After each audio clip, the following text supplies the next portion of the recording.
Aphids appear to have originated about 280 million years ago. As of today, there appears to be more than 4,000 species documented and around 250 species considered pests to crops and ornamental plants. Many species specialize in feeding on a particular plant.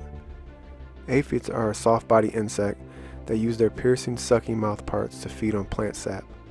The life cycle of an aphid is complicated. Wingless females called stem mothers reproduce without fertilization throughout the summer.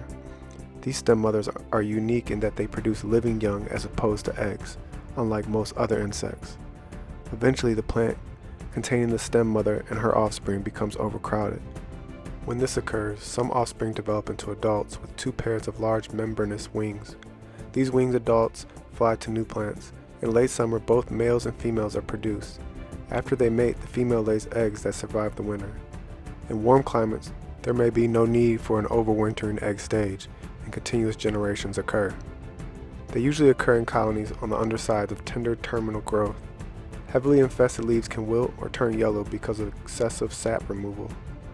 Saliva injected into plants by these aphids may cause leaves to pucker or to become severely distorted, even if only a few aphids are present. Also, aphid feeding on flower buds and fruit can cause malformed flowers or fruit. A fungus called sooty mold can grow on honeydew deposits that accumulate on leaves and branches, turning them black. The appearance of sooty mold on plants may be the first time that an aphid infestation is noticed. The drops can attract other insects such as ants that will feed on the sticky deposits. An interesting fact about aphids, and something to keep in mind, is that ants farm these insects like cattle, which can make controlling them even more difficult, especially if you have the imported fire ant in your region. But that's another video. Ants protect aphids from weather and natural enemies, and transfer them from wilted to healthy plants. In this way, the ants ensure their source of honeydew, which they use as food. Ants obtain honeydew by stroking or milking the aphids. Early detection is the key to reducing aphid infestations. The flight of winged colonizers cannot be predicted, so weekly examination of plants will help to determine the need for control. Examine the bud area and undersides of new leaves from clusters or colonies of small aphids.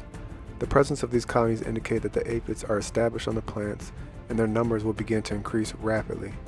Small numbers of individual colonies on small plants can be crushed by hand or removed by pruning as they are found. In some cases, this may provide adequate control. Hoses can be used to spray them off, but if infestations are large, pruning may be needed or some type of horticultural oil or insecticide, soap. Beneficial insects such as ladybugs and lacewings will begin to appear on plants with moderate to heavy aphid infestations. They may eat a large number of aphids, but the reproductive capability of aphids is so great that it may be too late for the plant. Less than a dozen aphid colonizers can produce hundreds to thousands of aphids on a plant in a few weeks. These are one of those garden pests that you definitely have to keep an eye out for. Thanks for watching, see you tomorrow, and don't forget to subscribe and/or follow.